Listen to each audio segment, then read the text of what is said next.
Hello.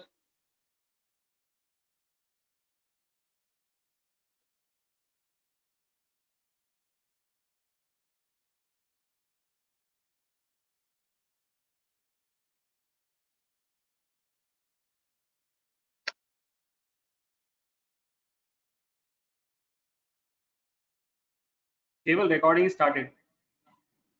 Yes, sir. Can I start now? Yes. Okay. So, first of all, a very good afternoon to all of you. I, Keval Trivedi, welcome you all on behalf of Hyderabad branch of Picasa. Now, I request you all to please raise for the ICI mode.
So, yes, due to the current pandemic situation, we as the Ahmedabad team is decided to continue our most of the activities on online mode so that the maximum participant can take the advantage of the same.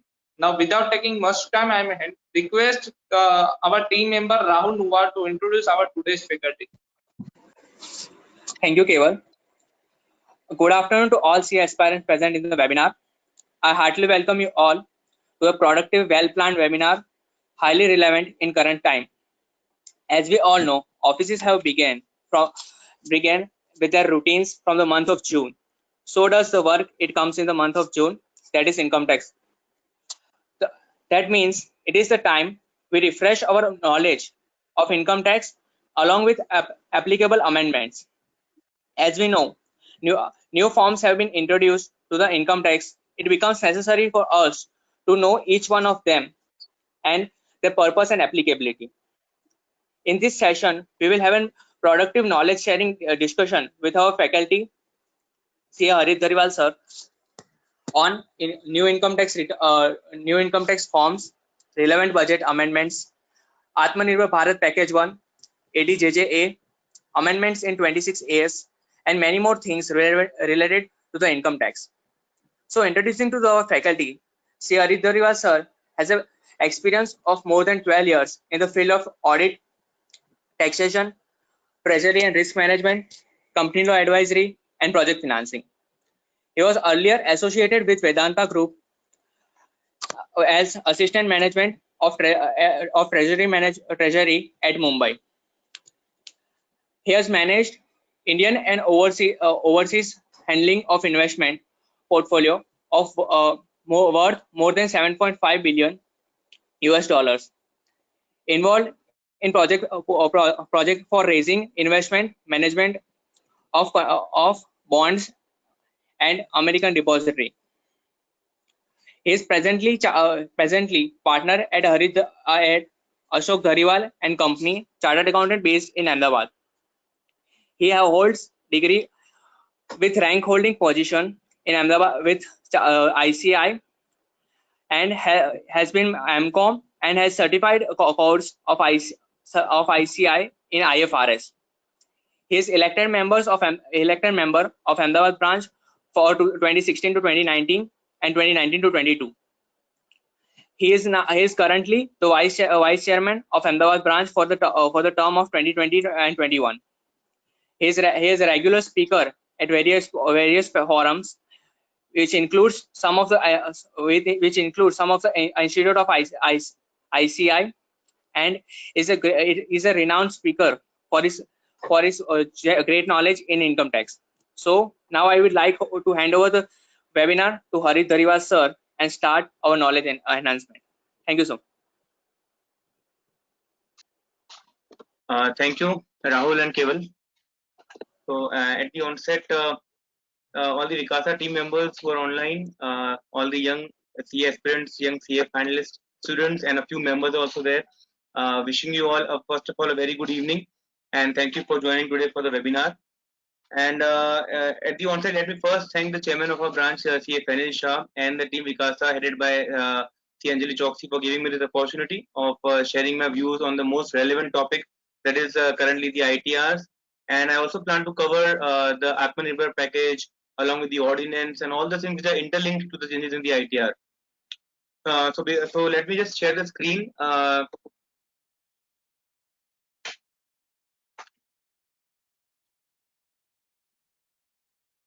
Is the screen visible now? Rahul, is the screen visible? Yes, sir. It is completely visible. Okay, so before I get on to the exact topic, I think let us start with a small story as I normally do. So we all know we are living in a living in the current pandemic in the dystopian times. But let us have a few.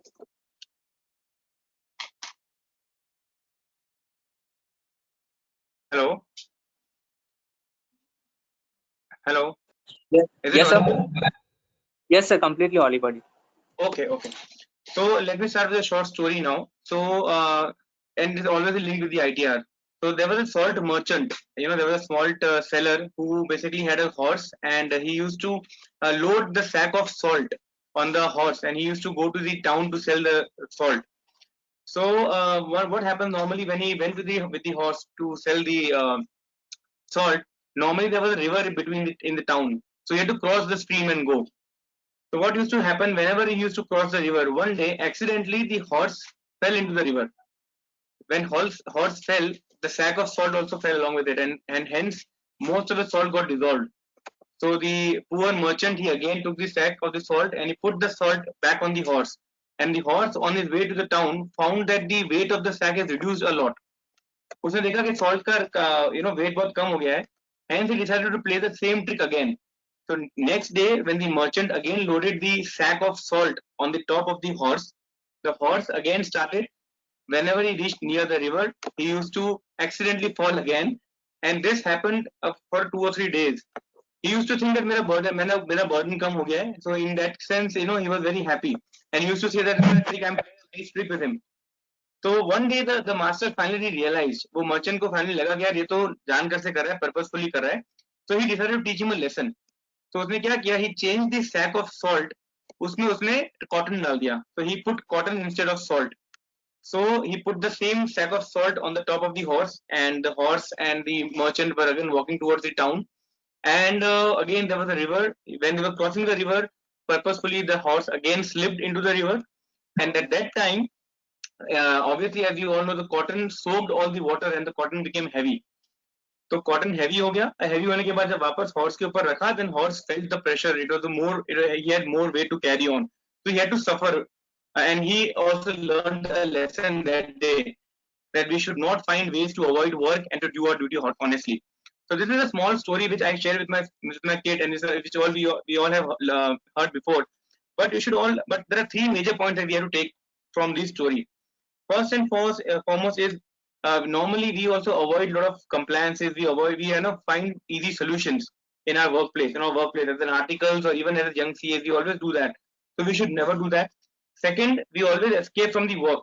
We feel that if we are doing some work, if we escape from the work, our principal will not get to know about it. Or for example, we have certain things where in the ITR, wherein there are certain linkages we are there, and we forget to link one thing because maybe we are busy in WhatsApp or Facebook, or we just incidentally mix it. So even the principal doesn't come to know about it. But friends, now the government is very much aware, and all the things are so much linked that we cannot escape from our work. We cannot take the work lightly. And third, and the most important lesson is that it would be foolish in the current time not to be unaware of changes. Like the horse was unaware that the salt sack was changed into a cotton sack.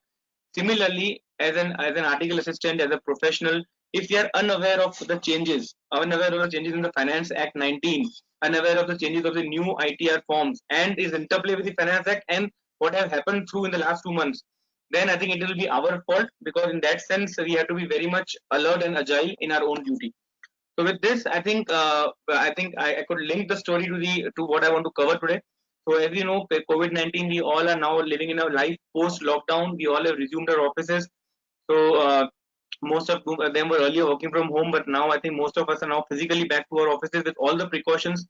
So again, as articles, as CAs, I would advise and I would also recommend to take all the necessary precautions. So let us quickly, have a recap of what happened in last 2 months. So this slide basically talks about how we have moved from January, when the first ITRs were notified for the first time, to now today we stand for. So initially on 3rd of January, the ITR 1 and ITR 4 were notified. Now it was kind of a euphoria, because we have never imagined even the department issuing the ITR forms before the end of the assessment year. So this was something, for the first time we saw that the ITRs were notified in January, and post that in the month of February and March, there was Finance Bill 2020 which came in, and obviously there was Namaste Trump. So all these things was kind of building a euphoria. We all were very happy. But Finance Bill again in the month of March became the Finance Act. But during this time, we all had a brief idea that something of was happening in China. Some virus was playing something in China, causing problems in some region of China. Post that, when the month of March came and we finally realized that it is something very big, it is a pandemic of COVID-19, then things started to change. And believe me, friends, those who would recollect, I think earlier, before COVID, before the Corona thing, we were just knowing about two things. That is the Corona footwear, which I think all at one time Corona was even was at par with Bata company, but now it is no more. And always the Corona beer that we see. So now we learned a new word of the coronavirus, the COVID-19. Before that, there was a lockdown, and once the lockdown was announced, I think we all know there were a lot of things happening. There were a lot of government actions. There were press releases, ordinance, RBI measures were there.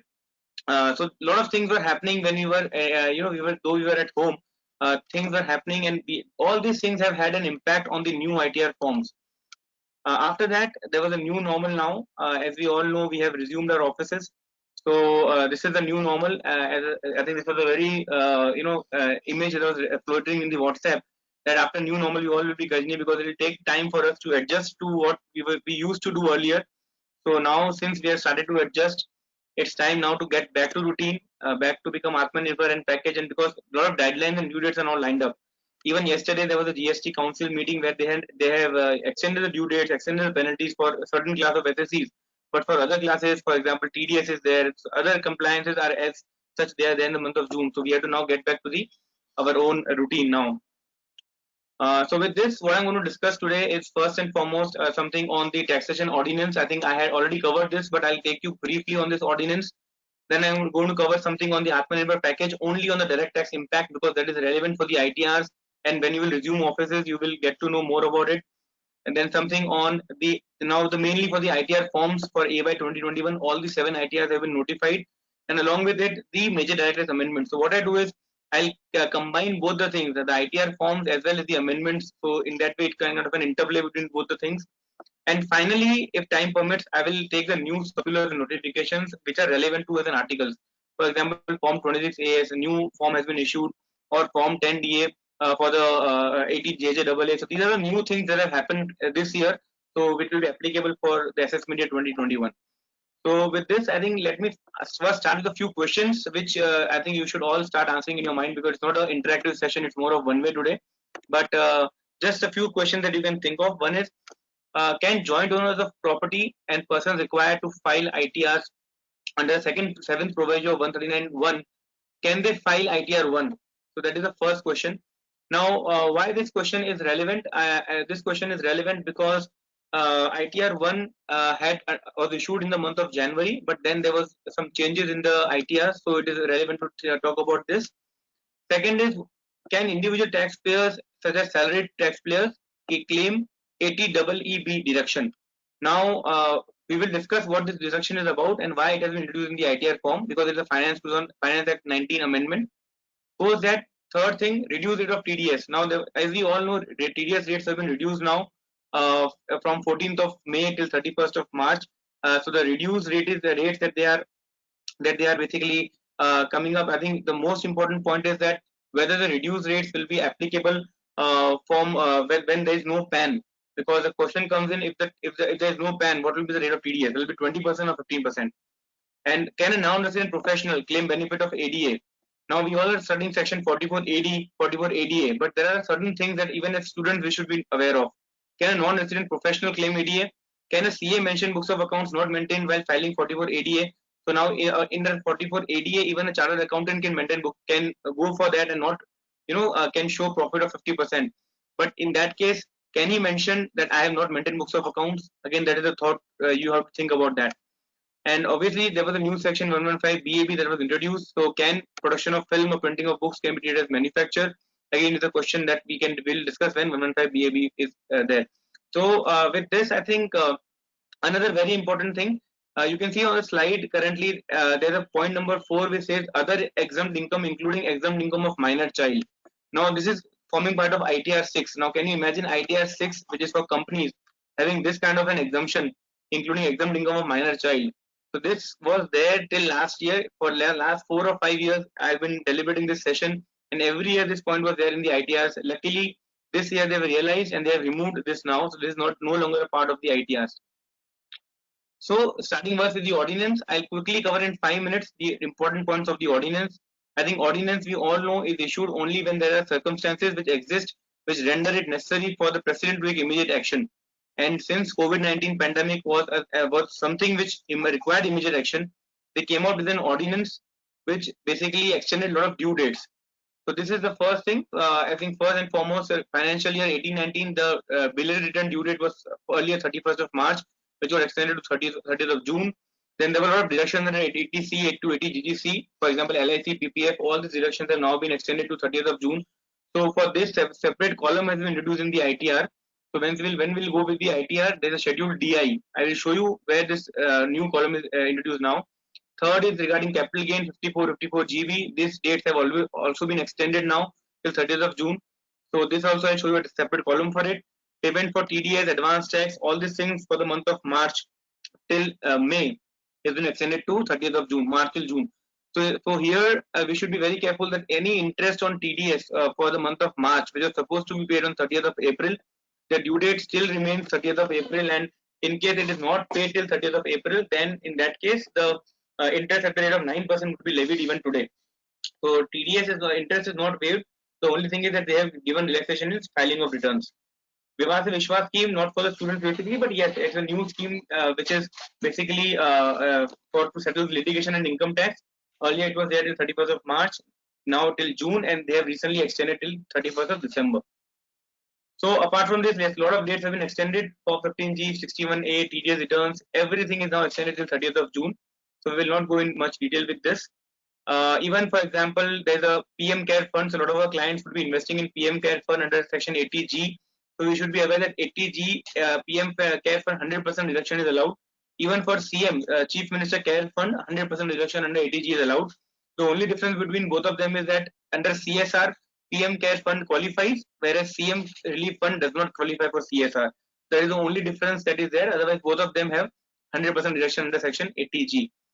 So quickly going now to the Atmanirbhar package direct tax impact. Now, ordinance was clear, basically where it extended a lot of due dates. It gave a lot of leeway to us as professionals and also to the businessmen. Now coming to Atmanirbhar package 1. So first and foremost, most important, the due date for all the income tax returns for financial year 1920 have now been extended to 30th of November. So this year budget, as we all know, this year budget, they have basically extended the due date now for individuals is remaining the same of 31st July. For the SSEs who are under audit, for them the due date was 30th of September earlier. Now it is 31st of October. But both these dates have now been extended to 30th of November. Second important thing on this is the tax audit report due date now is 31st of October. So tax audit date earlier was 30th September, now extended to 31st of October. TDS rate, as we said, will be reduced. Now we should be very careful in knowing that this is a press release. So till now, notification has not been issued. It's only a press release which says that the TDS rates have been reduced.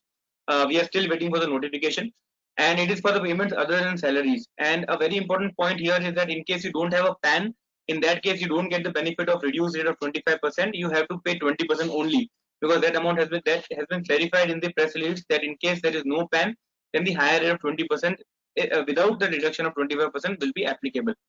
And it is from 14th May to 31st of March. So every payment or every trade which is before 14th May, it again the original rates you will be applying. Time bar assessments, I think all the assessments for time bar for assessment year 18-19 now been extended to 31st of December, and for the next year again extended to 30th of September. Vivad Se Vishwas, as we said, extended to 31st of December. Change in definition of MSME. Now again, this is not directly linked to direct taxes, but again a very important change that they have brought in. MSME, as we all know, is formed the backbone of our country, and recently they have changed the criteria of MSME to qualify as an MSME. With the revised criteria, a lot of industries will now fall under the MSME. For example, they have increased the threshold of medium units as investment and turnover, investment of less than 50 crores and turnover of less than 250 crores. So recently, the cabinet has increased this amount, this limit, and this is now applicable from 1st of July. So from 1st July, all the MSME definitions have undergone change. Very important, because MSME has been governed by MSME Act also. So when we are reading about this, we should also study section 22 to 25 of the MSME Act, wherein a lot of privileges are given to the MSME when it comes to interest payment or payment of their dues within 45 days. So we should be very much aware of it. Apart from this, a lot of financial benefits government has given, for example, deferment of loans, deferment of CC limit interest payment.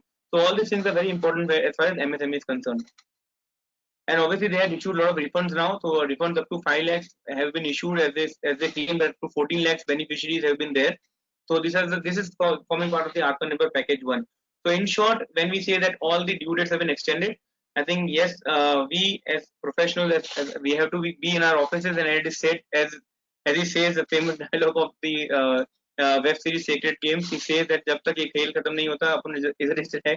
So this is how we have to be there. We have to be in our offices, and even if it is November or December, we have to be keep working hard on that. So this was brief about the ordinance and now the package. So now you will come to know that a lot of things have been extended, and why the same has been made effective in the ITR forms. So as we said, that income tax returns are the most imaginative fiction being written today. A lot of things have now been forming part of the ITRs, and I think you have now recently started knowing about the ITRs. But those who are in this field for quite a long time, they will come to know that ITRs have undergone a huge change. Earlier they were pretty simple. Now they are becoming more or less like a scrutiny form. So everything that they are asking for is forming part of the ITR now. So hence they say that today it takes more brains and efforts to make out the income tax form than it takes to make an income. And especially this year, when businesses are hardly they're suffering a lot, this quote is going to be even more true. So new ITR forms, as we said, that in the month of January they had issued the two ITR forms, ITR 1 and ITR 4 were there. And so what we will do is first we will cover the budget speech 19, because so how will I just again clarify. So first we will cover the important parts of the budget speech 2019, wherein the finance minister had mentioned about a few amendments. Then we will take to the ITR 1 to 7 in a sequence. Now, when I talk about ITR 1 and ITR 4, I'm going to discuss about three changes. One is last year, then second is current year January that was issued, and third is the recently issued in the month of May. So for the ITR 1 and ITR 4, 3 comparisons will be there, and for other ITRs there will be only 2 comparisons. So with this, I think finance minister had in 2019 budget speech has rightly mentioned that now the taxpayers, as you all know, the direct tax collection is now 11.37 lakh crore in the financial year 18-19. So you can see the direct tax collection has increased by more than 78% when you compare it to from 13-14 to 18-19. So in the span of 4-5 years, it has been increased a lot. Even the number of taxpayers have increased. You can see approximately 48% increase in the last 4 or 5 years. So these all statistics are very important. It shows us how we are progressing, how much collections we are getting. Even he had mentioned in the budget speech that PAN and Aadhaar will be made interchangeable. And since he had mentioned it, it is now forming part of the Direct Tax Act also. And the same thing has been reflecting in the ITR forms. So he had also mentioned about the compulsory filing of returns. So again, a very new thing that was mentioned last time, the Honorable Finance Minister, she had mentioned about the compulsory filing of return, even if you are not having a income more than the basic exemption limit. In that case, also, if you fall under the following three criteria is mentioned here now, you will still be required to file the ITRs. Suppose if you have deposited an amount in aggregate of the 1 crore rupees in one or more current accounts of the maintained by a bank, you have incurred an amount of more than 2 lakh rupees for your or any other person's foreign travel, and if you have incurred an expenditure of 1 lakh rupees towards consumption of electricity, more than 1 lakh. So if you do these three things, even though you don't have a taxable income, you have to compulsorily file your return of income. So this was the seventh proviso to section 139(1) which has been introduced, and we have to be very careful that this proviso is now forming part of the ITRs also. So I will show you exactly where this proviso is now forming part of it. And I think when we talk about the point number 2 regarding the foreign travel, I got to know about the two. I think there were two notifications which are very relevant when we talk about the travel of foreign country under section 139. So when we travel to these countries, Bangladesh, Bhutan, Maldives, Nepal, Pakistan, and Sri Lanka, in those countries, the travel is not considered as a travel to foreign countries because there's specific notification. There's notification number 148 in 2001. It was issued. It says that travel to these countries will not form part of the foreign travel. And second, regarding section 139(1), which says about the pilgrimage. So normally we know that Saudi Arabia, we travel to Saudi Arabia on Hajj, or we travel to China on a pilgrimage to Kailash Mansarovar. So all these things do not form part of a foreign travel. So if somebody goes to these countries or some travels to these on religious places, they will never form part of the travel to a foreign country, for that matter, because they have two specific notifications. So apart from this, I think in the budget speech he had mentioned a very important point on the pre-filling of income tax returns. उन्होंने बोला था कि income tax returns को हम pre-fill कर देंगे. जो data आप हमको दोगे वो ऑटोमेटिक आपके ITRs में दिखेगा.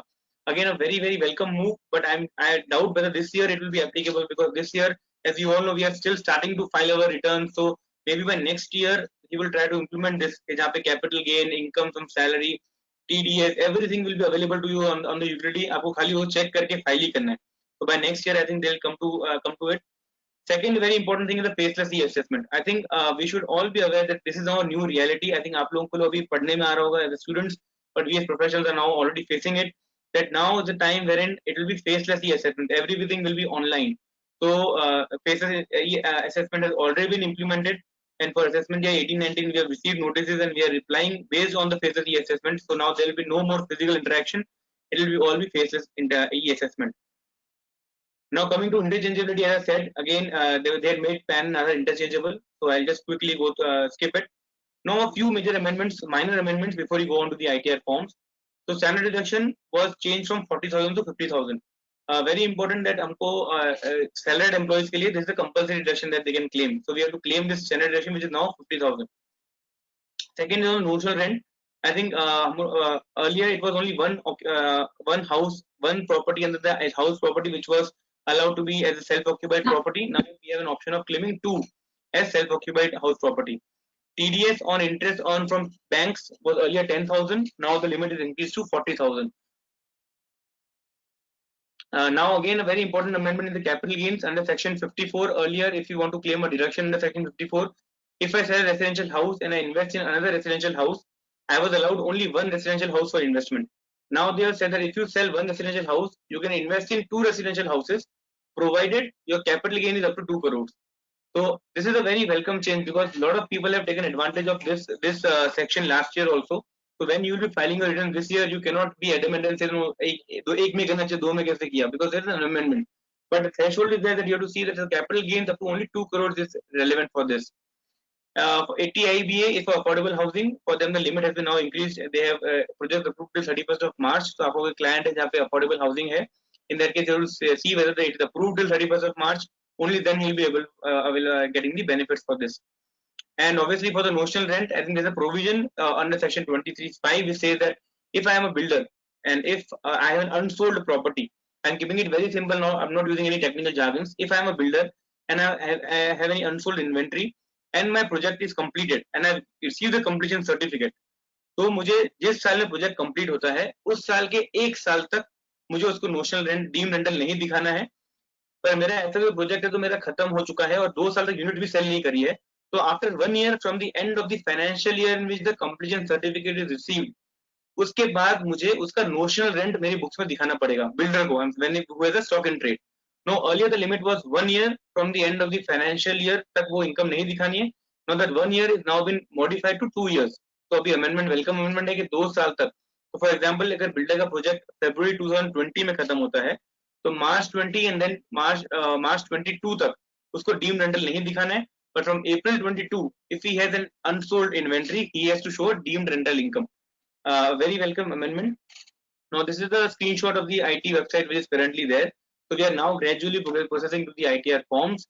ITR 1 and 4 are now available for e-filing. So as of now, all the 7 ITRs have been notified. ITR 1 and ITR 4 are now available for e-filing. So this is what is the current thing. And a few statistics now to be just shared with you that if we say in the month of April and May, हमको लगता है lockdown में कौन काम कर रहा था. I think I still believe CAs were still working in lockdown because you can see last year in the month of April to May around 18 lakh returns were filed, and this year in the month of April to May 3.5 lakh returns were filed. So 3.5 lakh returns अभी भी file हुए हैं. So I think we were still working or maybe from home or from offices, but returns have been filed in the month of April and May also in spite of being a lockdown. And again, a very important statistic when talk about percentage of return filed outside the office hours, which says 55% of the returns are filed outside the office hours. So this all says that yes, we work even after the office hours. This shows a decrease of 80%, but this is in fact a good news that even 3.5 lakh people could file return this year. And this is a direct tax collection. So you can see right from the earlier years how the direct tax collection has increased. So from 2001 where it was 68,000 crores, now it is 11.37 lakh crores. So you can see the amount of increase in the last 20 years. And as the finance minister had mentioned, more so the jump is there in the last 4-5 years. You can see from 6 lakhs to almost double now.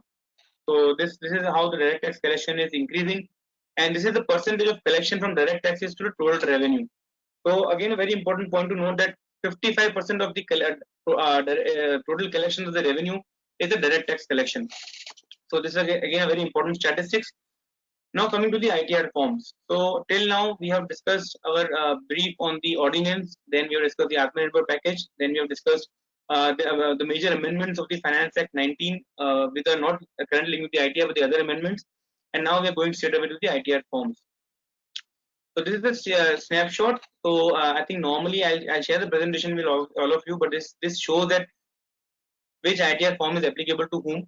So for example, income from salary is like ITR 1 is to be filed, but if you are a director in a company, you cannot file ITR 1. So you can see here, if your income from salary, you can file ITR 1. If you are a non-resident, so last year there was a very important amendment, a non-resident or RBNOR, resident but not ordinary resident, cannot file ITR 1. So here, hence there is no tick. Individual director in the company, if you are a director in the company, you cannot file ITR 1. If you are having income or loss from one house property, you can file ITR 1. But if you have income of loss from more than one house property, you cannot file ITR 1.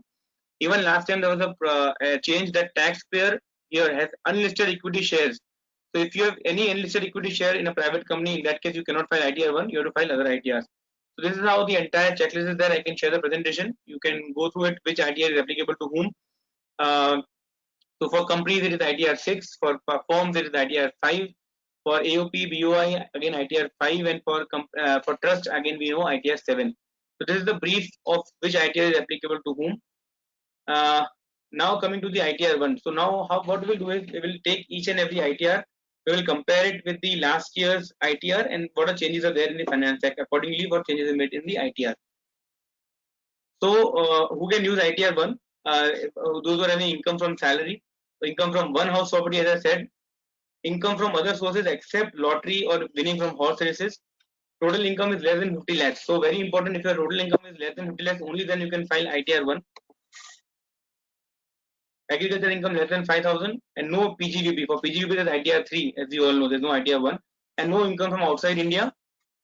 So last year they had said who cannot file ITR 1, who's a director, who is invested in unlisted shares, who is a resident but not ordinary resident, who is having income from capital gains, any dividend income exceeding 10 lakhs under 115 BPDA, and unexpended income. So if you have any unexpended income, you cannot now file ITR 1. So now coming straight away to changes. So as this was mentioned earlier, that 139(1) there was a proviso which mentioned that if you fall under any of the below 3 categories, you have to compulsorily file ITRs. So this change has now been made part of the ITR 1 also. So I will now, I'll start with the. So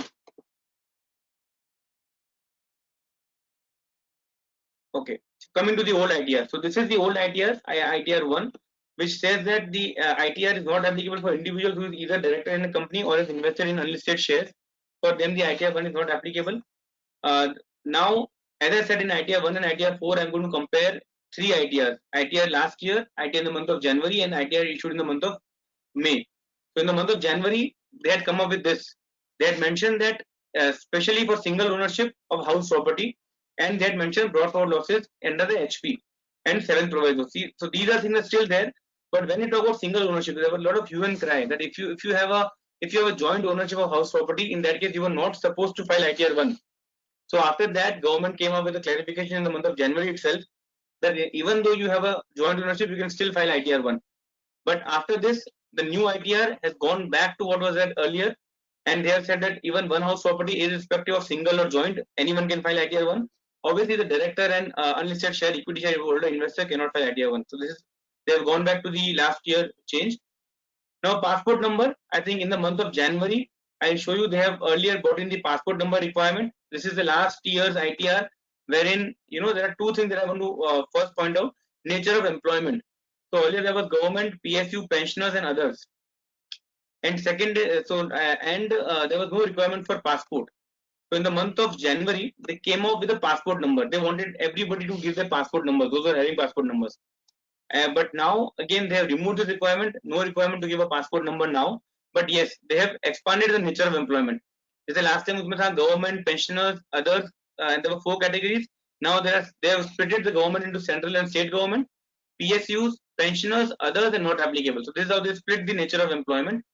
Again, if you are filing in response to 153A and C, so what is it basically? If you file any notice in response to search, in that case earlier, so I show you in the month of last year, it was still there. You can see here 153A and 153C was still there in last assessment year, in last ITR. In the month of January, they had removed this. You can see after 140 days nothing, but they have brought this thing back again now. So even if you are filing under search, reply to that notice, you can fill the response here in the ITR 1. And this is a new change. You can see the one which is highlighted in yellow. If are you filing return of income under 7th proviso to 139(1), but otherwise not required to furnish return of income. So very important, the wordings are very important. आप 139(1) 7th proviso के अंदर return file करने के लिए applicable हो, if you are otherwise not liable. So if you say a yes, इसका मतलब कि आप only because of those 3 conditions आप return file कर रहे हो, otherwise आपको requirement नहीं थी. In that case only you have to go down. But if you say for example मेरी income 10 लाख की है, तो मेरी 10 लाख की income है, तो मैं ऐसे भी return file करने ही वाला हूँ. I don't need these things. उस केस में मैं यहाँ no करने वाला हूँ. Because I am not filing return only in response to 7th proviso. I am filing return because I am liable to file return. But in the other case, wherein I am filing return only when I am supposed to file because of 7th proviso, I have to fill the other below 3 details also. I have to fill that whether I have deposited more than 1 crore in the current account. If I put an amount, yes, I have to mention the amount. Whether I say that if I have traveled abroad and I have expended more than 2 lakh rupees for myself or any of my other person, if I put yes, I have to put the amount. And third is if I have an electricity consumption of more than 1 lakh, again if I put yes, I have to put the amount. Now very important thing, lot of doubts have been created के अगर मैं suppose मैं इसी की वजह से file कर रहा हूँ और मुझे तीनों अमाउंट में तीनों में yes देना है, आप जिसके लिए कर रहे हो उसके लिए yes देना है, बाकी के लिए आपको no देना है. एंड सेकंड, अगर आपको ये क्लॉज एप्लीकेबल नहीं होता है तो आपको यहाँ नो देना है और कुछ भी रिक्वायरमेंट नहीं है फिल करने की. because there are a lot of people who are saying that you have to compulsorily fill it. No, you have to fill it only if you are responsible to file under 139(1). It has to be very clear. So after this, next change in the employer details. So again, I'll show you how it has changed.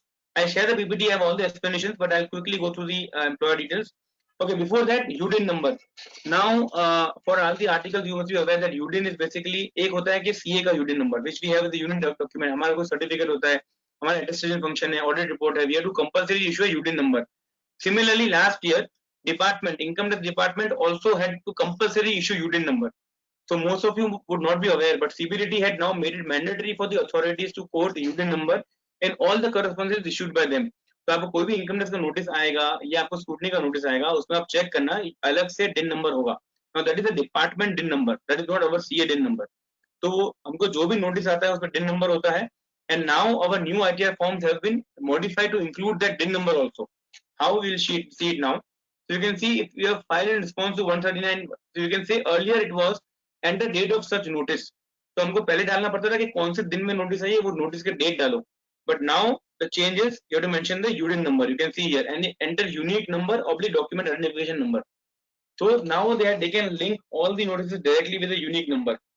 Again, a point of confusion. This is not the UDIN number that we generate as a started accountant. वो अलग है, वो यहाँ पे कोई link नहीं है. It is a UDIN as per the ITRs.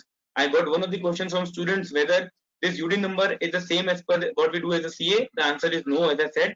And very important thing again is that you have to keep a track of all the notices along with the UDIN number, so that whenever you file the return, if you are in response to that notices, you can mention the UDIN number here.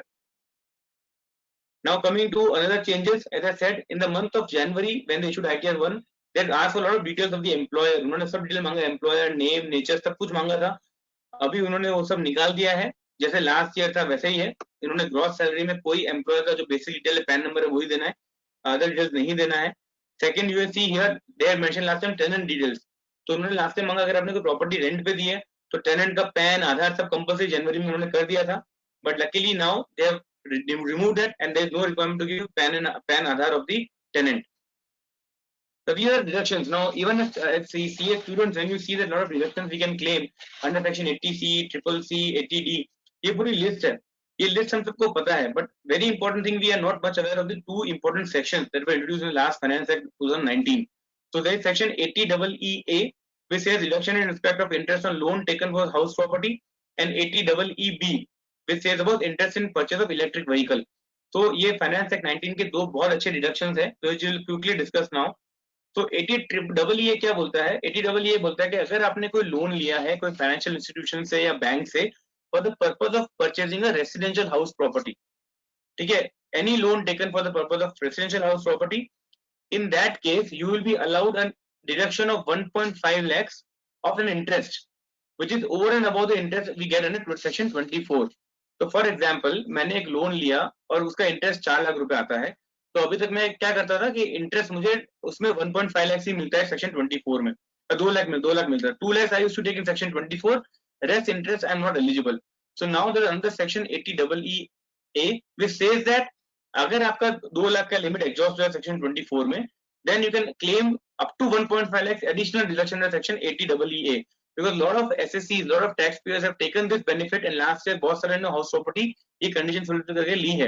So you have to be very careful. And there are a few conditions कि आपका जो loan है वो अप्रैल 19 से लेके मार्च 31 से sanction होना चाहिए. इसलिए मैं बताया कि अप्रैल 19 से लेके maximum people have taken lot of loan last year because of this additional benefit. Second, stamp duty value should not exceed 45 lakh rupees. तो 45 लाख से कम का स्टैम्प ड्यूटी वैल्यू होगा. And third is SSC does not own any residential house property on the date of sanction of the loan. You should be the first time house owner. You cannot have multiple houses because of it. So these are the conditions which have been mentioned under section 80EE.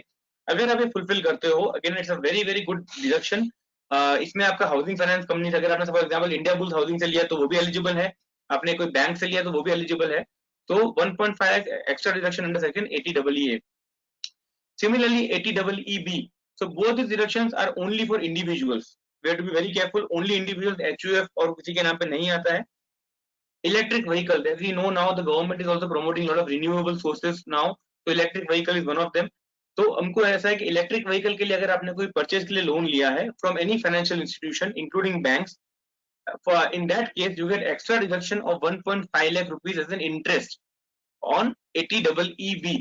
Now the first question which should come to your mind, if I have a business, I am a proprietorship, then I will claim interest of the loan taken on the vehicle. I claim it in the P&L account and as a part of my expense under PGBP. तो मुझे उसमें कहाँ loss हो रहा है? I can claim depreciation, and as we know, in case of renewables, depreciation rate is 40% instead of the additional 15%. तो आपको जब 40% depreciation मिल रहा है, आपको interest भी बाद पूरा मिल रहा है PGBP के अंदर, then what is the requirement to go for 80EB? But friends, this is section which is there first of all for all individuals, and second it is there from April 19 till 31st of March 2023, and third and most important thing is for salaried people. आप सोचो कि जो salaried people है उनको कोई deduction मिलता नहीं है, उनका जो सैलरी है डीडीएस कटता है. Even salaried people if take a loan for purchase of electric vehicle, even they can claim deduction under section 80EEB up to 1.5 lakhs. So it's a very welcome move, and based on these two important sections जहाँ पे 1.5 लाख रुपए हमको extra deduction मिलता है, हमको ये देखना है कि हमारे क्लाइंट ने वो सारे कंडीशन फुलफिल किए हैं. If yes then we have to help them claim the benefit, and उसके लिए सेपरेट मैंने बताया डिडक्शन के लिए आईटीआर के अंदर चेंजेस किया है. Show you how it is done now. This is the old ITR.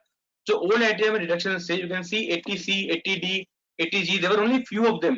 It was only very short list. और यहाँ पे लिखते हैं any other deduction, तो हम ड्रॉप डाउन करके डालते जाते हैं. Last year in the month of January they had elongated the list. तो लिस्ट इतनी बड़ी हो चुकी है, but what happened, the same list is now again been retained. Same list उन्होंने वापस रख दी है. उसके अंदर अगर आप देखोगे तो ये देखो दो न्यू सेक्शन है 80EE and 80EB which are still there now. तो दो न्यू सेक्शन डाल दिए हैं, बाकी लिस्ट elongate कर दी है. And the most striking feature is you should see the one which is highlighted in yellow. Whether you have made any investment, deposit or payment between 1st April to 30th of June for the purpose of claiming deduction under section under chapter 6A. So if you say, अभी आपको मैंने audience में बताया था कि मेरा अगर कोई फॉर एग्जांपल पीपीएफ का पेमेंट है, मेरा नॉर्मली अलाउबल होता है इन द फाइनेंशियल ईयर. मैंने अगर अप्रैल से लेके मार्च तक पीपीएफ का डिपॉजिट नहीं किया है, I will not get a deduction. This time the government said okay तुम 3 महीने और कर लो.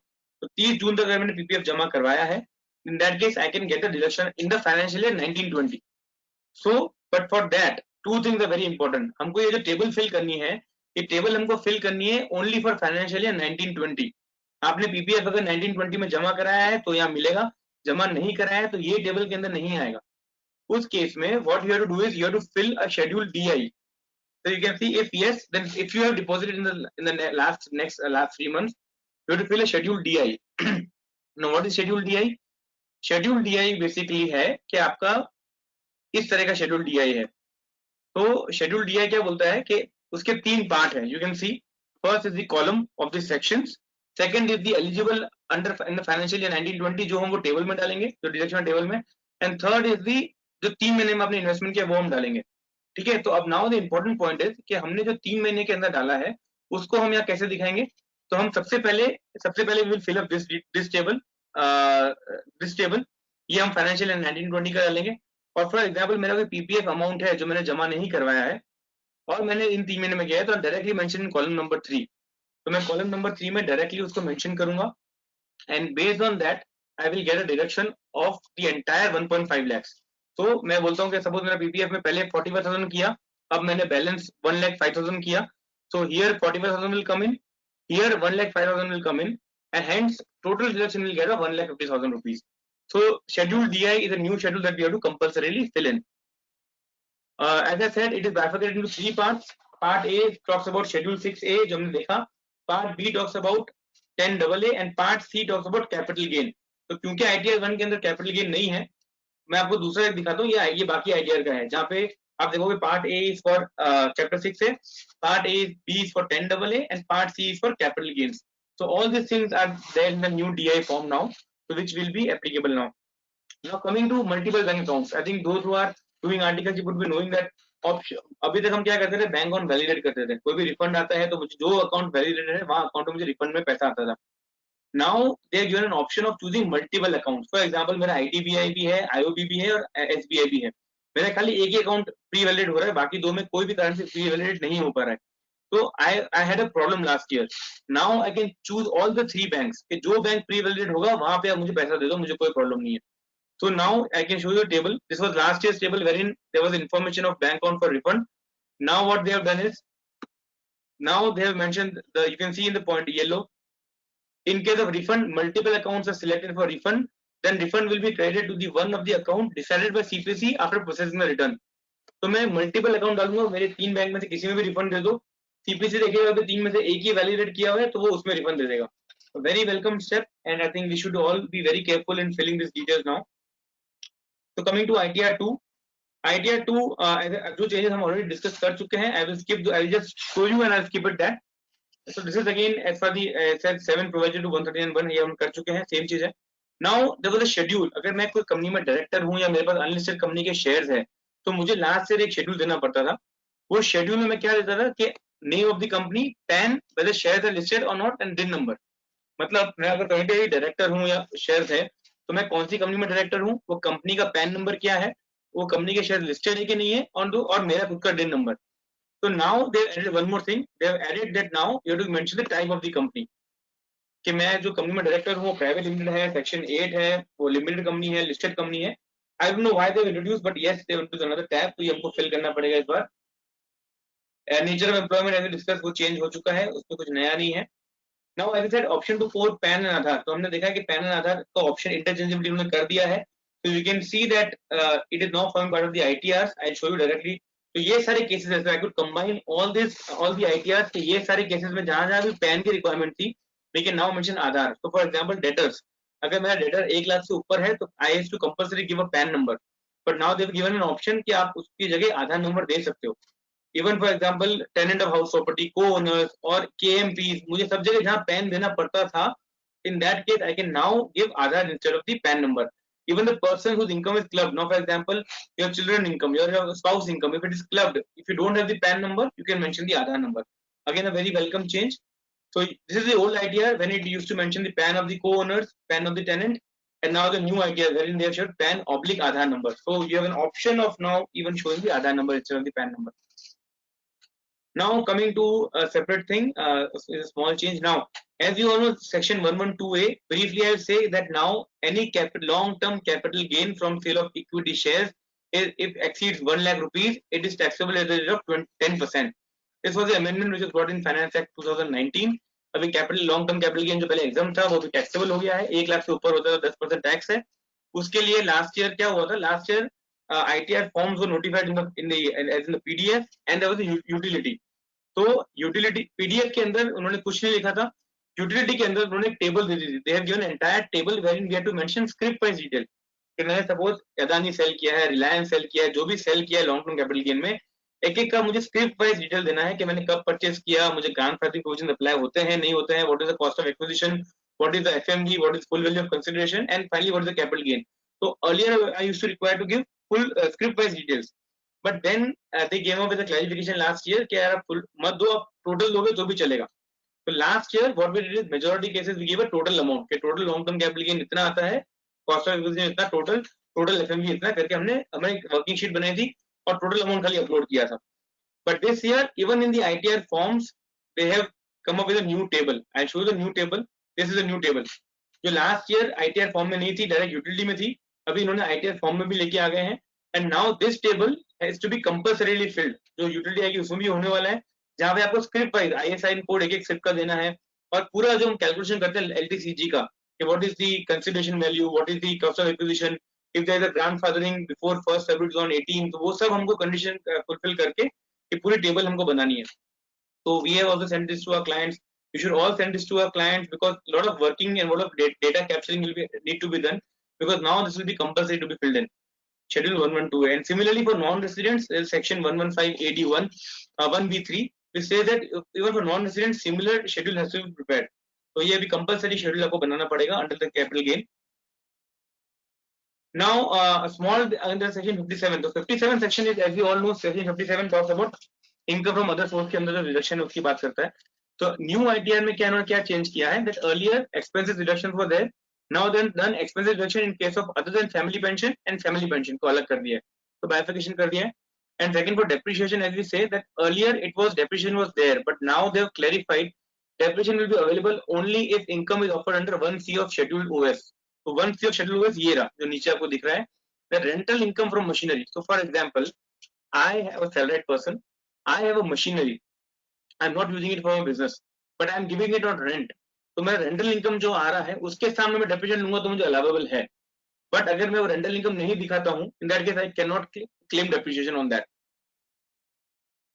Now coming to deductions, as you know chapter 6A ये लास्ट ईयर का था, now they have added 2 new sections 80EE, 80EB, even ITR 2 में था ये। Now pass through entities I will quickly cover because I think it won't be much relevant to all of you, but in nutshell I can just say that there are a few trusts, there are a few entities to whom the income tax department has given a pass through status. Now what is the pass through status? For example, there is a real estate trust, उसमें बहुत सारे unit holders हैं, ठीक है, वो real estate trust इनसे पैसा लेता है और वो एक प्रॉपर्टी में इन्वेस्ट करता है। प्रॉपर्टी का जो रेंट आता है वो एज इट इज इन यूनिट होल्डर्स को बांट देता है। In that case it's just a pass through vehicle. तो इनकम टैक्स स्पेशल प्रोविजन है कि अगर ऐसा कोई ट्रस्ट है जो पास थ्रू कर रहा है, in that case the rental income will not be taxable the trust level, it will be taxable to the individual unit holders. तो उन्होंने भी अमेंडमेंट क्या लेके आ गए हैं, फाइनेंस एक्ट 2019 में अमेंडमेंट क्या आया है, that in case now if you have any income, तो ठीक है होता था, एक लॉस भी होता है, प्रॉपर्टी सेल करते हैं लॉस होता है, तो even that losses are now to be carry forward by the unit holders. तो जो वो यूनिट होल्डर्स है, they can now claim the losses from the long term capital losses that they claim, that they suffer because of this, उसको भी अपने individual ITR में वो लोग क्लेम कर सकते हैं। So that is, I will not discuss much in detail, but उसमें सब डिटेल मैंने दिया हुआ है। So because of that, they have introduced a new section. You can see here, new table altogether. Here it is. So you can say that मेरा अगर suppose कोई loss आ रहा है, जहाँ पे current share of loss from distributed investment fund, तो investment fund ने मुझे कोई loss distribute किया है मेरा, वो loss भी now I can claim, because earlier I cannot claim, now I can even claim the loss which is distributed by the units now. तो इसके अलावा आईटीआर 2 के अंदर schedule DI, as you all know, is there. Schedule DI के 3 part यहाँ पे दिए हुए, यहाँ 2 ही पार्ट दिए बिकॉज 10A इसमें नहीं आएगा।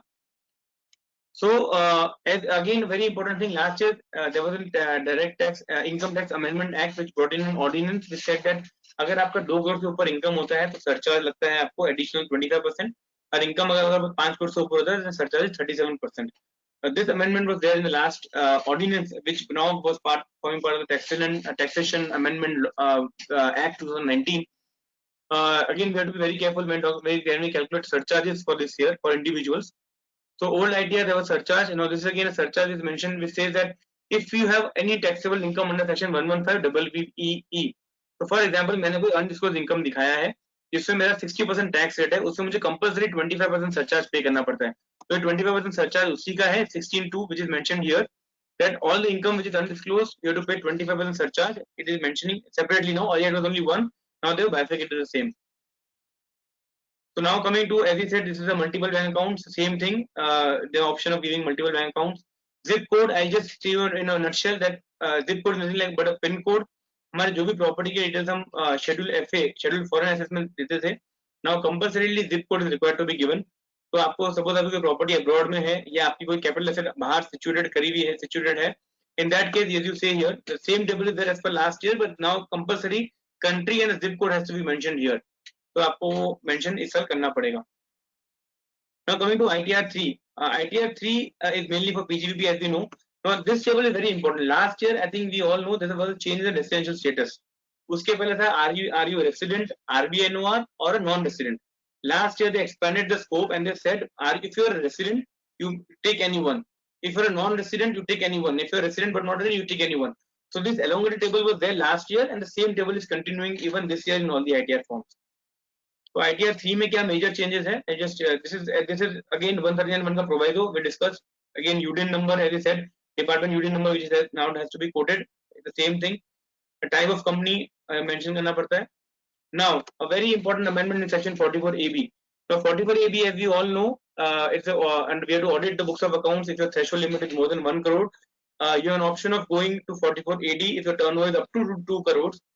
But Finance Act 2020 got in a very important amendment which says that which is applicable retrospectively from assessment year 2021. मतलब करंट ईयर हम जो ऑडिट करने वाले हैं, जो फाइनेंशियल ईयर 20 खत्म हुआ, उसके लिए भी एप्लीकेबल है, which most of the people saying it is next year. No, it is even for financial year 1920, assessment year 2021. So it says that if your income, if your turnover is from 1 crore to 5 crores, between that range, and if you have cash receipts, here cash receipts and cash payments does not exceed 5% of total received total payment. For example, मेरी total cash receipts 100 है, तो मेरा cash receipts total receipts 100 है, तो मेरे cash में receipt 5 से ज्यादा नहीं होनी चाहिए। Similarly payments, मैंने अगर 100 रुपए का पेमेंट किया है, परचेजेस एक्सपेंसेस सब मिला के, तो मेरा जो एक्सपेंस कैश में है वो 5% से ज्यादा नहीं होना चाहिए। If I fulfill these two criteria, in that case up to 5 crores I am not required to keep the books of accounts audited. I need not audit the books of accounts.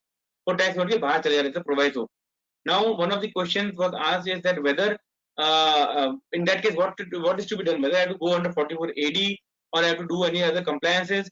So in that case nothing to be done. आपका बिना audit का return आपको file करना है, अगर scrutiny में आता है you have to give all the details, otherwise whatever P&L balance sheet you prepare will be taken as final. till the time it is available picked up for scrutiny. So this amendment is from applicable from assessment year 2021. We have to be very clear. इस साल भी हमको देखना पड़ेगा कि कोई कौन सा इसमें फॉल होता है, उसको ऑडिट एक्चुअल में एप्लीकेबल है कि नहीं है. तो similarly ITR 3 is now amended. आप देखोगे तो यहाँ पे डाल दिया है कि whether you fall under 1 to 5 crores and if your whether cash receipts exceed 5 whether cash exceed 5 crores 5% or not. If you say yes, in that case tax audit will be not be applicable. If you say no, then only in that case tax audit will be applicable.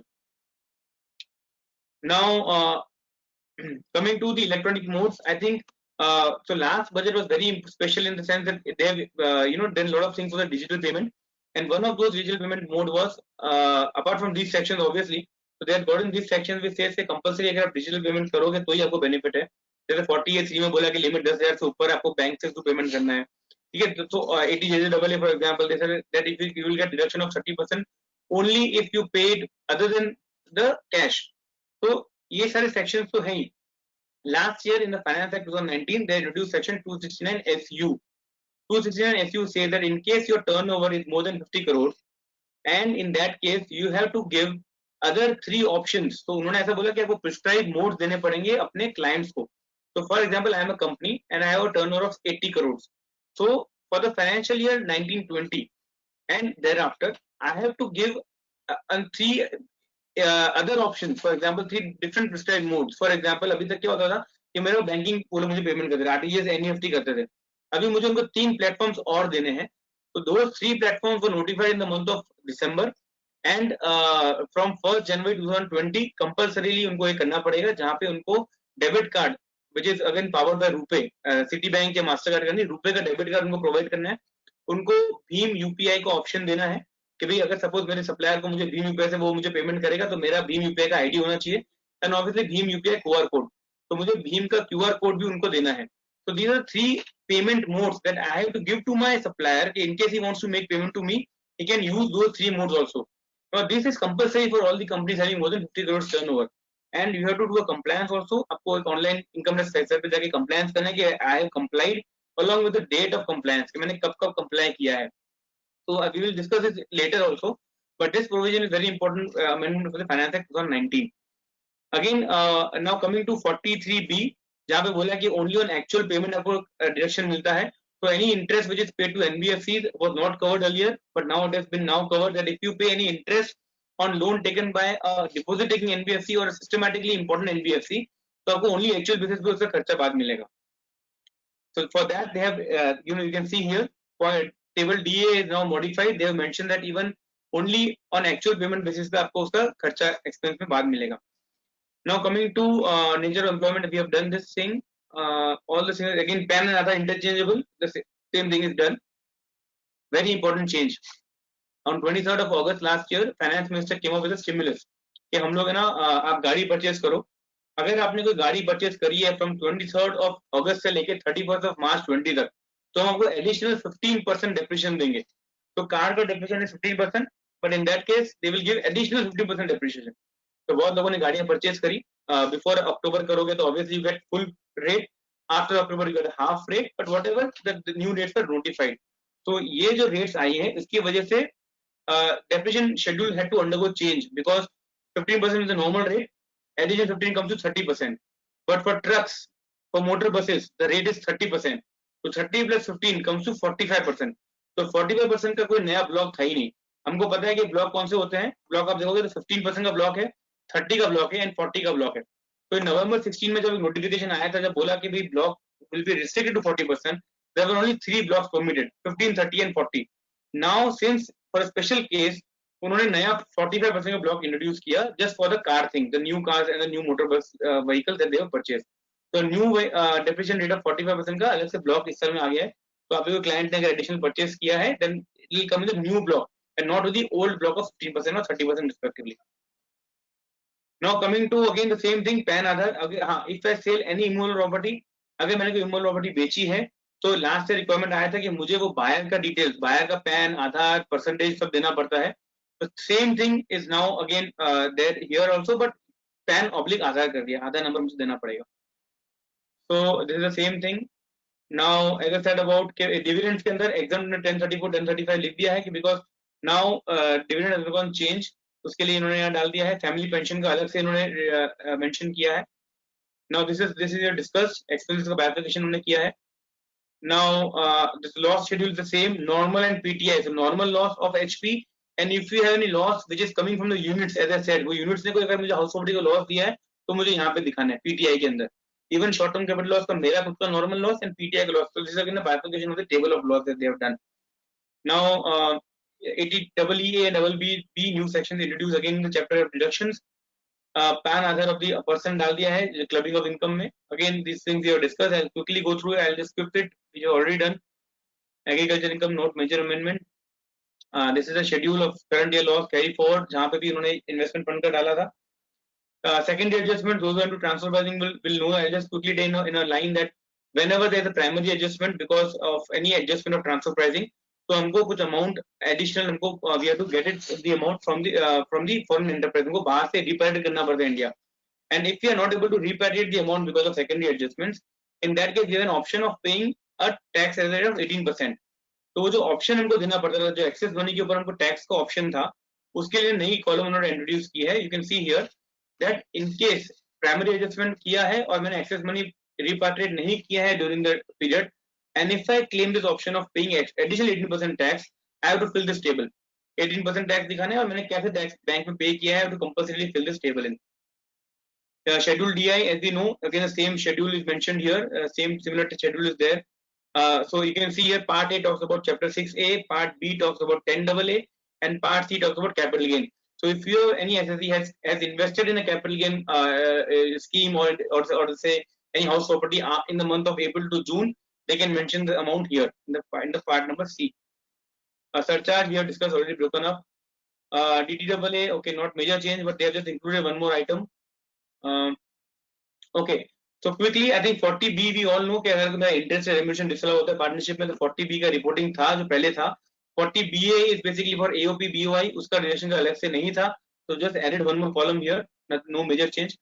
Now coming to ITR 4, so ITR 4 again was issued in the month of January also, and now in the month of May. So we can say what changes are there in the ITR 4. तो सबसे पहले ITR 4 का change as I said कि पहले उन्होंने single ownership था वो अभी उन्होंने सिंगल ओनरशिप निकाल दिया है. So even joint owners can file ITR 4.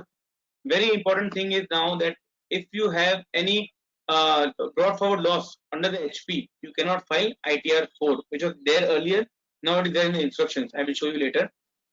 तो अच्छा एक और था कि जो जनवरी में नोटिफिकेशन आया था वहाँ ITR 4 के अंदर if you are a partner in a partnership firm, you have to give the details of the partners also. आपको ये सब डिटेल देनी पड़ती थी. फॉर एग्जांपल मैं अगर 4480 में जा रहा हूँ, मैं कहीं पार्टनर भी हूँ, तो I have to give these details of the partnership firm, which luckily has now been modified and removed. So you can see 7th proviso 101 पहले भी था, जनवरी में भी था, और उसके बाद में आपका 825 में देखोगे तो whether you are a partner in a firm, yes or no, and particulars of the partners have to be mentioned. So these all things were required to be mentioned in the month of January, but when we talk about May, they have removed 824, 825. So now we are going back to square one, and only these things will prevail. Now coming to change in the ITR 3, I think this is the same. No major, as I said, detail of employer निकाल दिया है. No major change on this. Tenant का भी detail निकाल दिया है. The same as the last time also. I'll quickly go through it. Now 80EE and EEB have been introduced. It is there here also. Now when we talk about 44AD, as we know that, so this was a column. We say that ये आपको 4480 के में इतने minimum detail देने हैं. इसमें से भी there were 4 details. So you can see here E15, 19, 20 and 22. These are the 4 details which have to be compulsorily given if you are under 4480, which says about sundry creditors, inventory, cash and bank balance and your debtors. आपको ये 4 detail compulsory देनी पड़ती थी last year.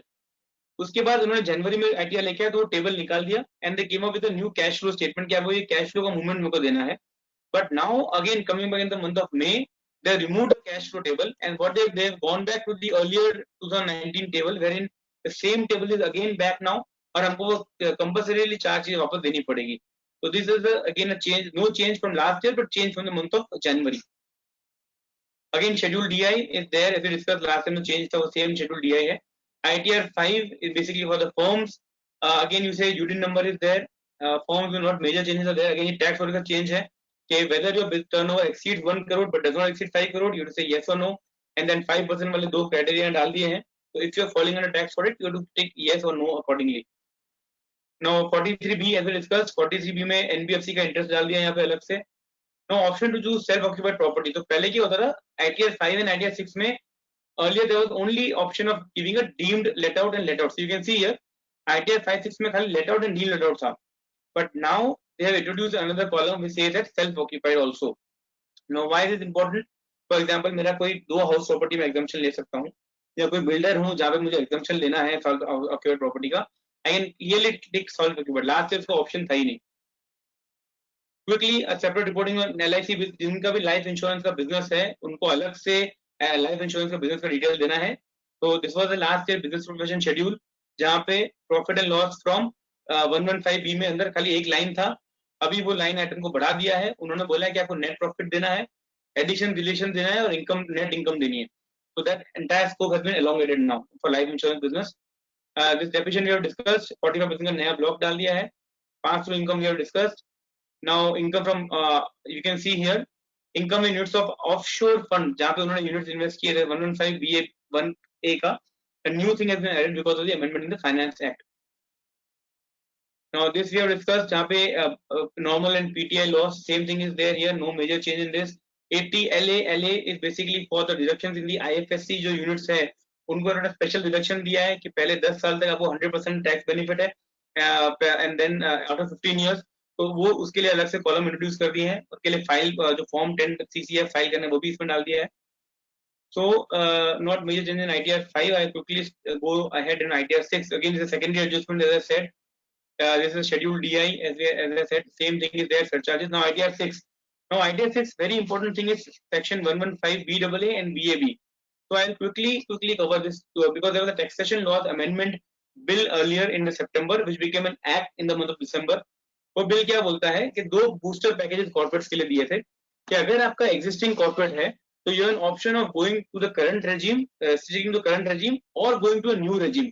तो new regime में क्या है, new regime में you have to choose you have to get a reduce corporate tax rate of 22%, no MAT and no other deductions, major deduction that you can claim. So for example मेरा existing structure है जहाँ पे मुझे मेरा turnover is less than 400 crores, I am taxable at 25% plus 4% education says it comes to 26%, and I can claim additional deductions, I can claim other deductions in section 35.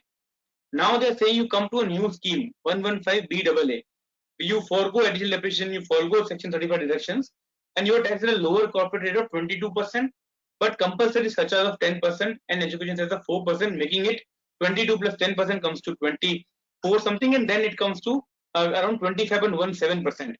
तो मेरा जो turn पहले 26% rate था वो मेरा 25.17% हो चुका है.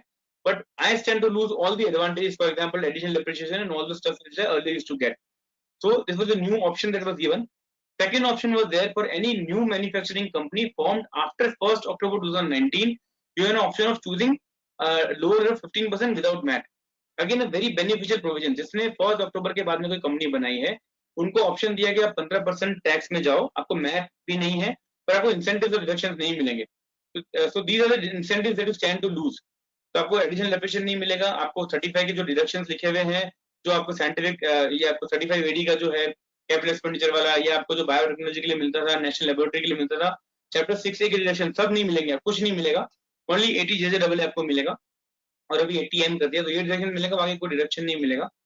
तो ये ऑप्शन जब उन्होंने दिया था तो finally we have come up with this scenario that if your turnover is up to 4 crores you have 25%, more than 4 crores 30%, and surcharge only if your income exceeds a particular threshold.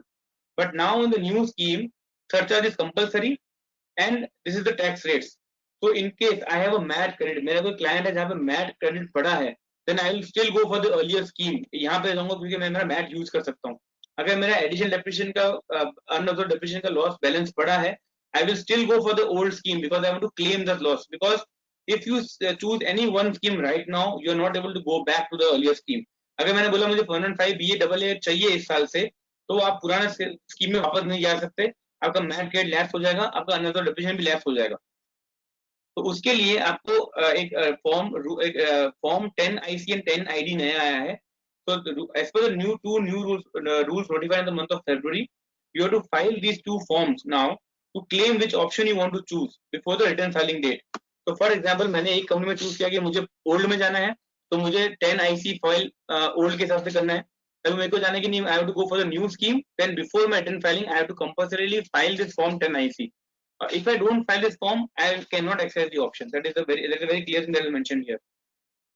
So जो मैंने बताया दो नए section आए हैं, तो उन दोनों सेक्शन का रेफरेंस यहाँ पे डाल दिया है. Whether the SSC is opted for taxation under 115 BAA or BAB. So you have to say a yes or a no, and then if you're going a no, then you have to say whether turnover is exceeding 400 crores, ताकि वो मैं current regime में आने के लिए मुझे ये detail देना पड़ेगा. Now coming same thing for the tax audit, 1 crore to 5 crore, and the 5% thing has been mentioned here. Then as you said last year, company returns are normally signed by the managing director. In case there is no MD, then any director can sign. But in Finance Act 20, they come up with an amendment in section 140, wherein they said that any other person as may be prescribed can also verify the return of income. Now any other person को अभी इन्होंने prescription नहीं दिया है, but key persons के अंदर उन्होंने क्या मांगा? For example, as a CFO. So CFO is a person who will be is a better judge to file the returns. तो उसका अगर मैं कोई CFO फाइल करता है तो मुझे उसका नेम, डेजिग्नेशन, एड्रेस, पैन, आधार, और अगर वो डिन तो ऑब्वियसली उसका नहीं होगा, पर इन दैट केस मुझे बाकी के 4 चीज देनी है. तो they have elongated the list. Apart from the directors, any person who is a key person and authorized by the board can also sign the ITR. उसका DSCM लगा सकते हैं अभी. That should come soon now. The prescription. So this is the last year table. This is now we mentioned that any other person who is eligible to file the return. Again, they change the table.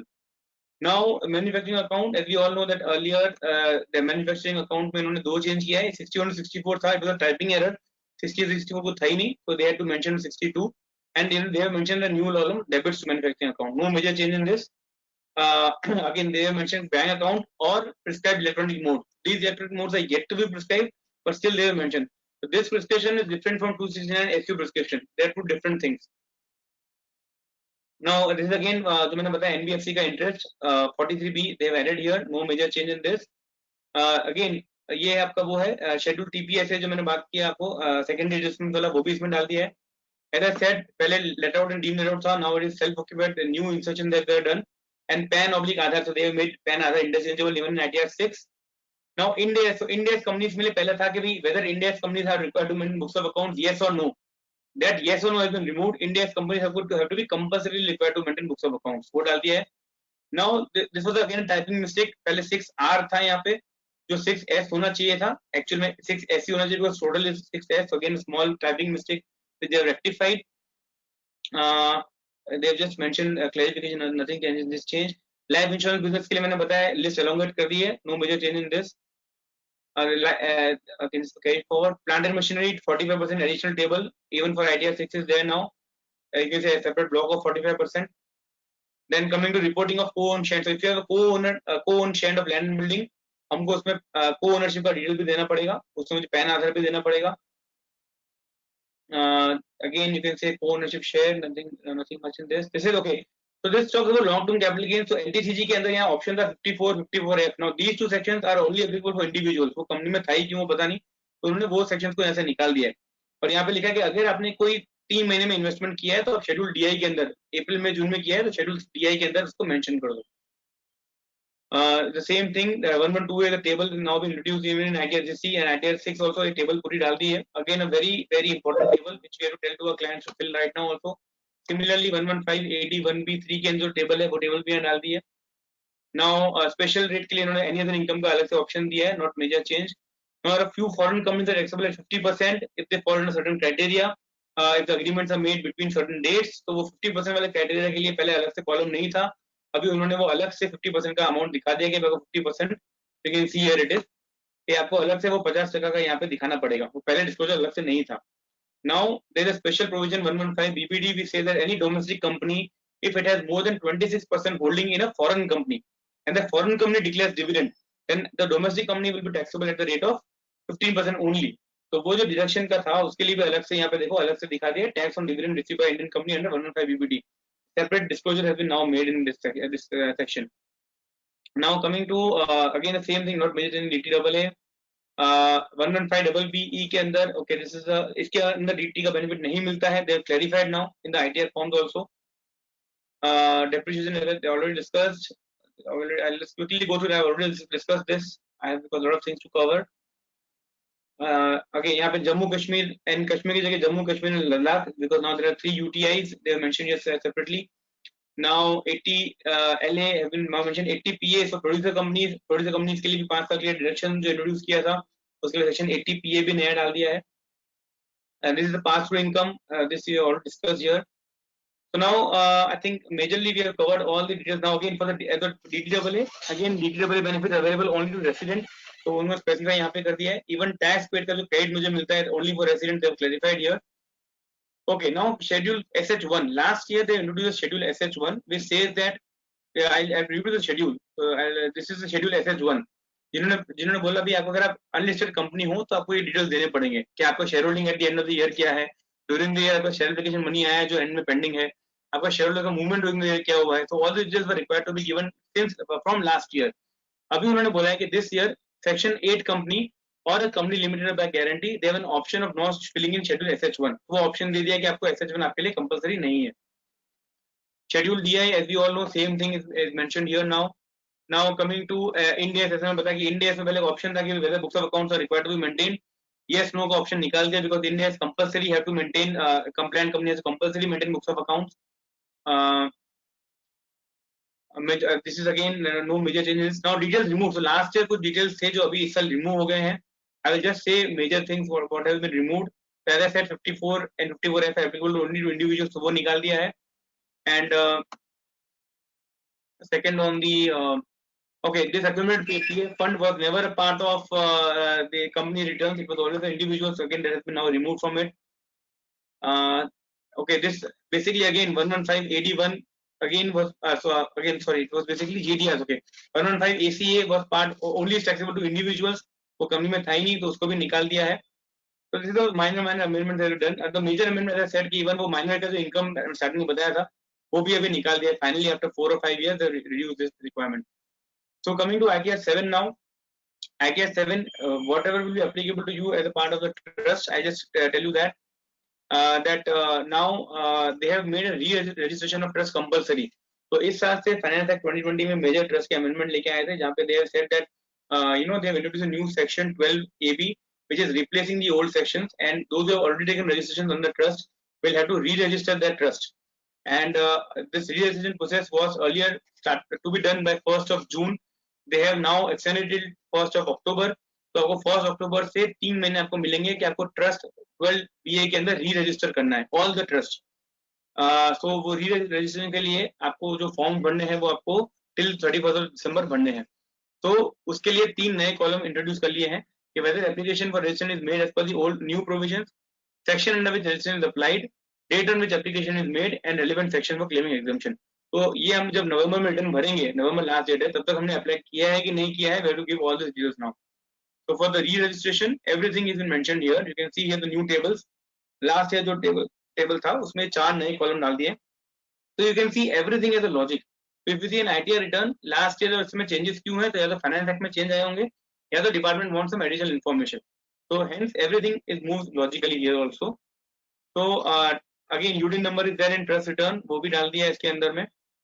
Type of company is again mentioned here. Same changes. Electoral trust now.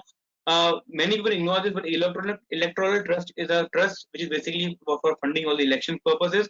This electoral trust has a provision that if you have any voluntary contribution, you can spend on admin and management expenses only up to 5% of the amount, or if the first year up to 5 lakhs and 3 lakhs next year. Nobody was following it. Now they have specifically mentioned here. You can see here that they have mentioned the restriction here for the spending of the voluntary contribution. Now any other income, the same thing. Now they have said that the corpus donation. So now they have brought in an amendment last year, and they have said that any contribution made by a charitable or religious trust with a specific direction that it shall form the part of the other trust corpus. मतलब मैं एक trust हूँ, मैंने एक दूसरे trust को एक specific direction के साथ कि मैं जो डोनेशन दे रहा हूँ वो उसके कॉर्पस का पार्ट होगा. It will not be treated as an application of income. वो अमेंडमेंट फाइनेंस एक्ट में आ गया था, एंड वही अमेंडमेंट को उन्होंने यहाँ पे डाला है कि donation other than corpus and donation other than corpus, दो चीजों में उसको बाइफिकेशन करना है. Expenditure is not allowable in that sense. Earlier, when it comes to, for expenses, I had to break up into 3 parts: bad debts, provisions, and other disallowable expenditure.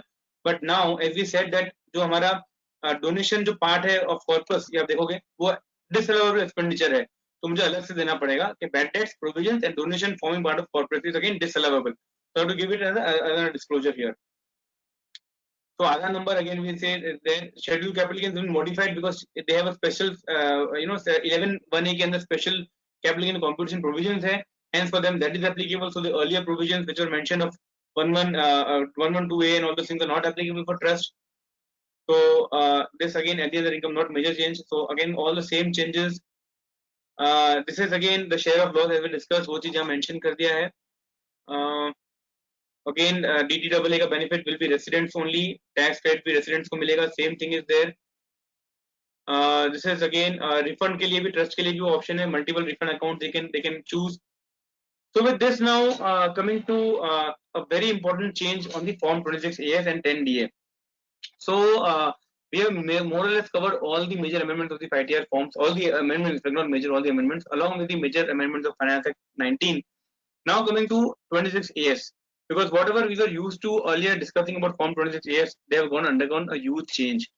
So form 26, as we know, is an annual tax statement containing details of the various deductions and refunds during the year. So हमको पता था कि CBDT ने issue किया form 26AS. They had issued in the year financial year 10-11. It is called an annual tax statement. हमको बहुत लोगों को नाम भी नहीं पता था कि 26AS का नाम क्या है. It is called annual tax statement. And under section 203AA, they had the power of giving a lot of details to the SSCs and AIR transaction भी उसमें देते थे. But in budget 2020, I think they had made a very good statement, and they are now replacing the form 26AS with a new form. तो पहले का नाम क्या form का नाम था? Annual tax statement. Now the new form name is annual information statement. So the AIS, which is now again form 26AS only, the name has been changed. And the new form is now named 26AS AIS statement, which is notified in the month or on the 28th of May 2020. So ये जो notification आया है उसके क्या changes हैं that we will discuss. So this was the earlier form 26AS.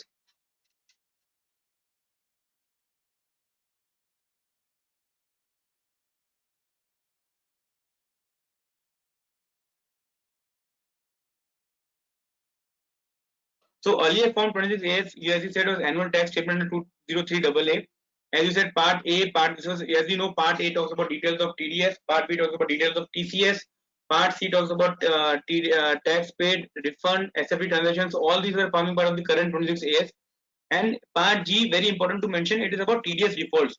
So your tax defaults are not covered here, only your TDS defaults are covered. But in that sense, you have to be very careful to see that all the things, right from the property to the TDS, there was a very restrictive scope. You know, they were not giving it much in detail. But going to the new forms, I'll just show you how the new forms are functioning. Okay, this is the old 26AS. This is the old AI. So as you all know, there's a new SFT reporting. So there was the earlier AIR transaction reporting, which says that, you know, part number 4. So these were only few restricted transactions that had to be reported under the AIR. And now the scope again has been elongated. So new 26AS is this AIS annual information statement. It talks about these 7 categories. The most dangerous is the 7th one. So we'll start with the first one now.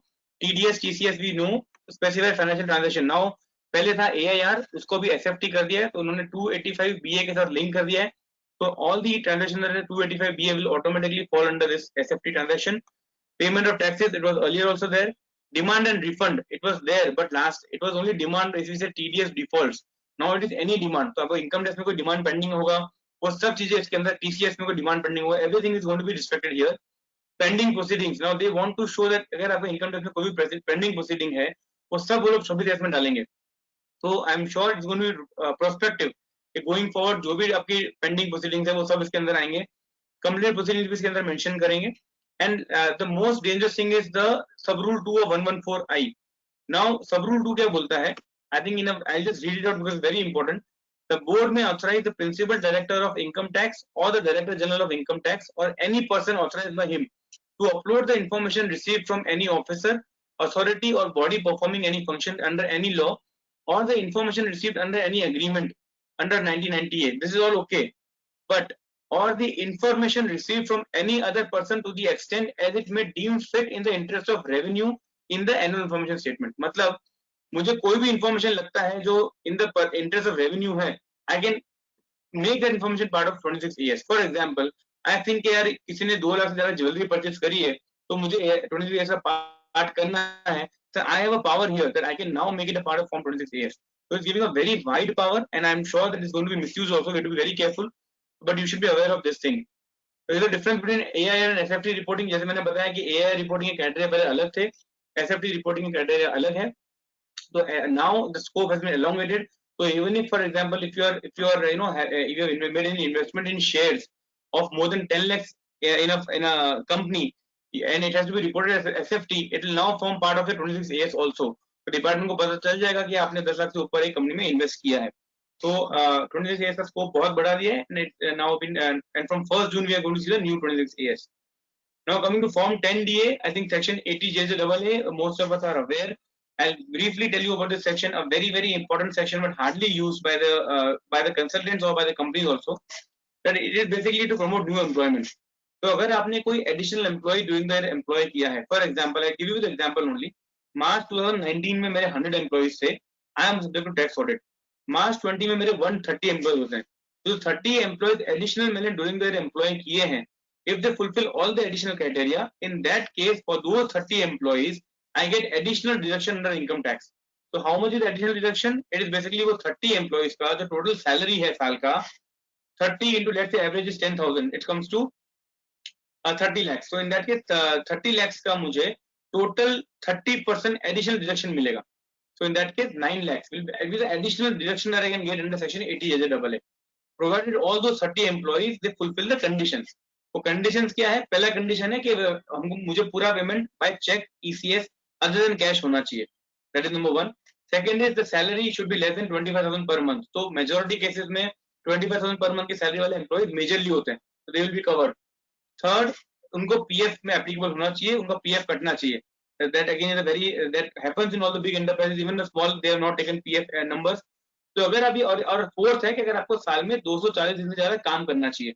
So if you're employed before 1st August in any year, so basically you are employed for 8 months. In that sense, you can claim this extra deduction. Most of us are not aware, but believe me, if you take this deduction, lot of clients will benefit. So ये deduction के लिए उन्होंने क्या कहता है, एक नया amendment लेके आए थे कि for example 240 दिन को एम्प्लॉय ने काम किया है तो हमको क्या पता को मैंने कोई एम्प्लॉय सपोज दिसंबर में एम्प्लॉय किया है तो he used to never be part of that benefit. तो उन्होंने क्या बोला कि अगर कोई अपने एम्प्लॉय है जो लास्ट ईयर में 240 डेज से जितना काम नहीं किया है, but if in the next year he has worked for the entire year, then that particular employee which was not earlier eligible will now become eligible for the next year. तो वो amendment लेके आए थे, वो amendment के हिसाब से they have even changed the form DA. So to claim deduction under section 80JJAA, you have to basically file a form DA. It is CA certificate. CA certify करता है कि जो कैलकुलेशन कंपनी ने किया है सब बराबर है, तो वो कैलकुलेशन के लिए फॉर्म DA को उन्होंने चेंज किया था. And old form DA, as you said, this is the old form DA which says कि यहाँ पे कितने employees थे, कितने increase हुए हैं, वो सब इसके अंदर आया है. And the new form DA talks about the additional column as I said, कि जो last year employees थे और ये देखो employed in the previous year, employed in the immediately preceding year, कि जो employee बेचारे पहले इसका benefit नहीं ले पाए और इस साल पूरे साल रहे हैं उनके लिए, तो they have modified the form 10DA and for we are taking this benefit for majority of our clients जिनको एलिजिबल होते हैं, and it is a huge benefit that they get. Tax में बेनिफिट मिलता है और एक्सपेंसेस में deduction में benefit मिलता है. So this section, so as I said, 10DA is a form that was changed now, so इसके लिए सब डिडक्शंस है. I'll quickly skip it. Now coming next to a very important section, 216 SU. हमने discuss किया था कि जिनका sales turnover gross is more than 50 crore होता है, it is for business first of all. तो when you read the section it's for business not for profession. तो जो बिजनेस के लिए है उनके लिए हमको ये देखना पड़ेगा कि 216 SU के सारे whether they have done all the required arrangements or not. I show you the notification now. So this was the notification which came in December, जो prescribed modes थे कि you have to keep these 3 modes additional: debit card powered by RuPay, UPI Bheem and UPI QR code. These 3 additional details you have to additional payment modes you have to give to your clients, ताकि उनको इसमें payment कर सकते हैं. तो again clarification came in the month of May, 20th of May में बोला कि अगर सपोज अगर B2B है, अगर मेरे 2 ही क्लाइंट है, दोनों बिजनेस वाले क्लाइंट, दोनों B2B है और मुझे पूरा बैंक से पेमेंट करते हैं, तो मुझे ये करने की जरूरत नहीं है. तो बहुत बड़ा रिलैक्सेशन लेके आए थे. इन that case you don't require this amendment. So with this I think let us go through quickly through checklist.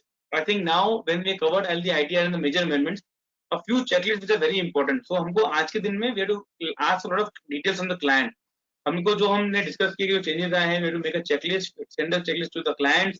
If there is any shortfall, we have to inform कि हमको details अभी भी चाहिए. And segregated documents and data. हमको बहुत सारा data dump करते हैं. So we get something in the physical, something in the online. So we have to segregate what all data we have got. So for example, 112A the table we discussed. अगर वो table हमको मंगानी है तो हम अभी clients को soft copy भेजेंगे and we can get the entire field of data. तो हमको वो सब मंगाना चालू करना है. Primary check.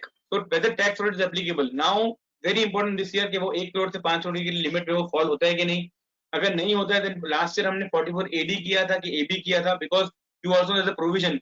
Suppose last year मैंने 44 AB के अंदर ऑडिट किया, उसके पहले AD किया था, so now I cannot go back to AD. Section 44 AD4. So whether that is applicable, तो वो सब हमको अभी से हमको client specific हमको डिटेल निकालना पड़ेगा. DSC whether again the big headache for all of us. DSC whether it is renewed or not, we have to check. हमने schedule foreign जिनके भी foreign clients है या जिनके भी foreign assets है resident clients के, उनको compulsory ये डिटेल हमको बोलना पड़ेगा collect करके we start giving us these details. Now go through the income COI of last year, the statement of total income of last year. उसमें से we get lot of information. For example, clubbing of income अगर होता है तो हमको extra clubbing का detail मंगाना पड़ेगा. So all these things are the things that we can do as a homework that we will start doing it so that हमको easy हो जाएगा when the actual season starts in. Loss competitions whether all the eligible criteria are fulfilled. This time specific 115 BAA BAB whether the conditions are fulfilled, whether they have formed the relevant file 10 IC or 10 ID or not. So all these things are the things that, and we should always give a good documentation. We have to provide a letter to the client कि ये pending है, हमको provide करो. So I think these are all the standards on documentation as per the standards on auditing. We have to make sure that we comply with all the standards at our office and or to your respective offices also. Now even for tax audit, we should have a these are all the other points for tax audit कि हमको register होना चाहिए, communication होना चाहिए. These are all the points in the form of part of the checklist. So with this now I think. So I think I have not confused you a lot. I think till last night you all were very going for a straight thing, and now I think you are a little confused. I think you should be a little bit confused because a lot of changes are there, and you should take time out to study and implement those changes properly. So I'll conclude with the note of our honorable Prime Minister, who had mentioned that, who had very rightly mentioned that today in the world, in the pursuit of new business models, India is a useful nation known for its innovative zeal, can take lead in providing a new work culture. I envision that this new business and new work culture being redefined on the following vowels. So he had basically given the new vowels, as he said. I call them the vowels of the new normal because, like vowels in the English language, there would be essential ingredients in any business model in the post-COVID world. So, as we said, this pandemic is going to rewrite the rules of business. I think even the new vowels, as he has rightly mentioned, we all can relate to it very nicely. First, adaptability. As a student and even as practicing professionals, including myself, we have to now adapt to the digital mode. Client हमको data online देगा, हमको हमारे cloud पे रखेगा. We have to be getting used to it. We cannot always tell him कि मुझे physically चाहिए. Digital payments is now the new reality. We have to be very much equipped to handle that. Efficiency. I think we all believe that office में 3, 4, 5 बजे तक रात को बैठोगे तो ही काम होता है. ऐसा नहीं होता है. We have to focus more on productivity. Even if you complete work at 8 o'clock and do everything, that is more important. So let us focus more on productivity than the appearance of effort. कि हम दिखाता नहीं है. We have to be more efficient now. I for inclusivity. We have to care for the poor, nature and health solutions. Very rightly said by the honorable PM. Opportunity, skill sets. I think it is the most. I think I can say the most important thing that he had mentioned. That as professionals also we have so many opportunities now. That digital era आ रहा है. आपको IAS audit आने वाला है. You can now focus on more other areas. Sitting at one place, you can do so many things. So all this opportunity, all this development of skill sets or developing our core competencies, we can all do that. Universalism, as you said, that even our ideas should be now find Google like relevance and application. So now it's not a small place. We are not only confined to Ahmedabad or Gujarat or India for that matter. We can even sitting here, we can do even work from outside countries that people do for the outsourcing work. So with this, I think a very relevant slide that I always love it. That's the old crow and modern crow. We all have heard this story of the old crow. But now it's time to become a modern crow because we cannot be doing this perseverance thing and putting one stone after the other. We have to now act smart and we have to update ourselves daily. So whatever amendment notifications come in, let us start reading them on a daily basis. Like yesterday there was a GST council meet, and not only read them, I think implement them. Because what you can do, you can discuss with your principal, you can discuss with your colleagues that what are the amendments, what are the impact. Because if you do it in and day out on a daily basis, you will be well prepared for your final exams, because you will be aware of all the recent changes. So update yourself on a daily basis, and because obviously it saves a lot of extra effort later on. So this is how what we are. I think this is not articles and CA. It is basically a client and a chartered accountant. So you can say the client and chartered accountant, we all walk this rope together, and this rope can be walked only if we are aware and clear with all the provisions, all the amendments that have taken place thus far. And as I said, the filing of income tax returns is a task that requires considerable skill to do well in maintaining the right balance between objective analysis, subjective judgment, and judicious reporting. So we have to be careful with all these things, and based on that, we can have a very good ITR filing season. So with this, I complete my presentation. If we have any questions, I can take those questions.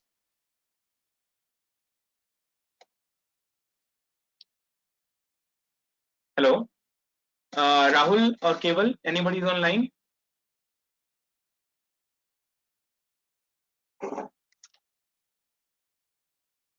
I have not received any questions as of now. I think Shahzad bhai. Good evening, sir. हाँ sir, questions आपने मुझे mail नहीं किया, कोई questions आए हैं? Questions नहीं है, सारे स्टूडेंट्स आपका प्रेजेंटेशन डिमांड कर रहे हैं. Okay, that I'll definitely share with all of you. I'll share with the team Mikasa. They can share it with you, or you can send me a email or message. I can also send you on WhatsApp. So, quick questions होंगे, I'll be more than happy to address, because I think I've been taking this session since last 5 years at the branch, and it's always pleasure to deal with the students, because वो practically filing करते हैं तो बहुत सारे issues उनको होते हैं which we can deliberate. So in case anybody of you have a issue later on also while filing, I'm always available. So you can always let me know.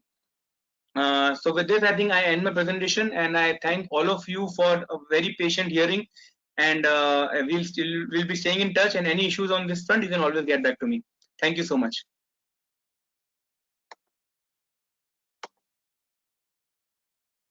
Hello.